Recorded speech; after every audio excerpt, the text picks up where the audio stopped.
And it's true. Empty does not mean easier. It means there's going to be more work because there's going to be more visibility. So they're going to be able to see more.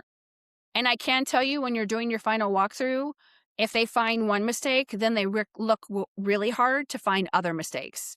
So the whole goal is for you not to have a mistake. So make sure you go through your punch list or your checklist or whatever it is you're using for move out cleaning so you can make sure that you nail everything that you discussed with the client. And move out cleanings can punish disorganization. And what I mean by that, there's a lot of disorganization. There's a lot of movement. The movers have to come. The utilities have to be on. There's real estate agents. There's builders. There's repo guys. There's plumbers. There's all these people that are coming to make the property ready. And if you don't have any organization on what you do, like I have a checklist. It's move out checklist, things I need for a move out checklist. So it's literally a PDF. It's very easy. And it says all of the items that I need. So that way, because the cleaning tech isn't typically carrying all that stuff around like an oven cleaning kit, right? Should you have an oven cleaning kit on you if you're doing a move out cleaning? Yes, because you want to be able to upcharge for that. You don't want to have to send someone to the store to get easy off, oven cleaner, SOS pads, thicker gloves, all of the things that go along for an oven cleaning. So these are the things I have learned along the way. So if you don't have pricing system, scope boundary, walkthrough processes, utility pricing policies, documentation, deposits, and labor forecasting, you're going to end up shooting yourself in the foot.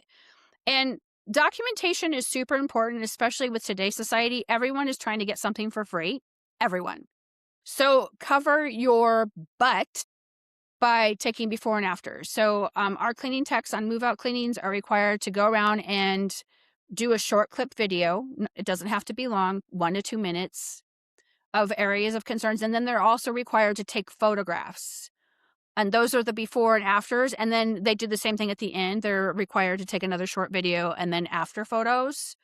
That way they can't say, well, this person didn't clean this. You're like, yes, I did on photo number 57. It says it right here. It's timestamped, right?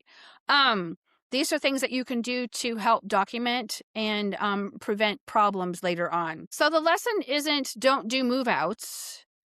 And move outs are absolutely profitable. The lesson is that you need to do them in a certain way so that they are smooth for you and that your cleaning techs are not overwhelmed, right? Because not everyone can do a move out cleaning successfully.